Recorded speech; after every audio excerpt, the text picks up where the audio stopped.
Greg O'Shea has been hailed as brave by Love Island fans after opening up about his mental health struggles following his appearance on the ITV2 dating show.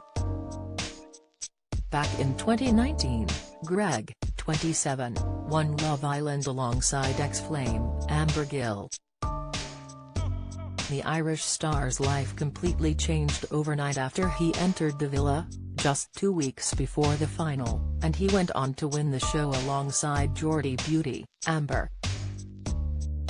Despite championing the popular ITV2 show and nagging a £25,000 cash prize, Greg has revealed that his mental health took a toll due to the life-changing experience, with him even having suicidal thoughts before seeking help. Greg bravely opened up about his mental health struggles during an eye-opening appearance on The Late Late Show alongside TV presenter, Ryan Tubridy. The former professional rugby player spoke openly about the crippling thoughts of taking his own life which haunted him for months on end, and his decision to finally seek medical help. "When I was about 3 or 4 days into the show, I got pulled out of the villa and put me into a cabin, and I had a Zoom call with my mum and she told me my nana passed away, and I felt like such a fool and such an idiot when my nana passed away," Greg explained. "In the middle of it all I was grieving my grandmother," he added. The former Love Island winner addressed his controversial public breakup with Amber, and revealed that his move to London after retiring from Rugby Sevens left him feeling completely lost in life. "My mate told me I was being cancelled and I didn't know what being cancelled meant. I was just so hell-bent on going to the Olympics that it was never an option to go the Love Island route," Greg explained. "I did that and it's such a nice way to close that chapter. The height of depression for Olympians is after it, then Monday morning it's gone," he added. "I went through that and I retired from a sport I didn't want to retire on. The issue with Rugby Sevens is it just doesn't bring in the money." The Irish star went on, "I really struggled that I felt like I lost my identity. All I did was go in and train for the guys, and when you're a professional everything is done for you. I've lost all that and lost all my mates that I saw every day."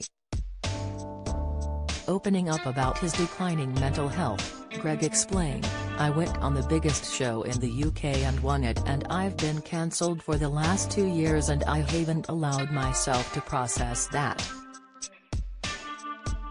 In those 2 years I've been getting abused with death threats, losing thousands of followers every day. And then they start texting my mum, sending messages to my parents and my sisters and my teammates. I remember one teammate got a message saying when you get to training you should stab Greg in the back," Greg shared. "This has gone too far. When I retired I started processing all that and I was dealing with that. I've lost the reason to get up in the morning. I'm living in a big city by myself, which is one of the loneliest cities to live in the world, and I also had a relationship at the time where we were never compatible. On the face of it I had everything, and what they say to do is talk to people, but we don't speak and it's such an issue. Men don't speak to each other. After trying to speak to the person I was closest to in London, they pulled away. I'm sure that person was dealing with their own stuff, but I was spiraling mentally. It's quite upsetting, but I was driving around Rathfarnham and am in convulsions of tears and I just wanted it all to end. I was just so done and I was like, what's the point? It was then that I decided I was just going to talk to a medical professional," Greg added. Following his heartbreaking confession, Late Late Show viewers flocked to Twitter to praise the young star. "What a brave interview from Greg on The Late Late," one shared. Greg O'Shea honestly a top bloke #Late Late Show, another echoed. A third viewer gushed, a remarkable young man who was incredibly brave to admit something which millions of people are not ready to admit yet. He doesn't realize how many people has helped by sharing his story. Fair play to him. Incredible young man with a good head on his shoulders. He will go far, someone else swooned.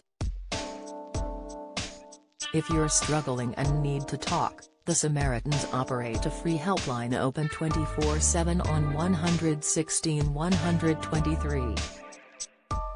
Alternatively, you can email Joe at Samaritans.org or visit their site to find your local branch.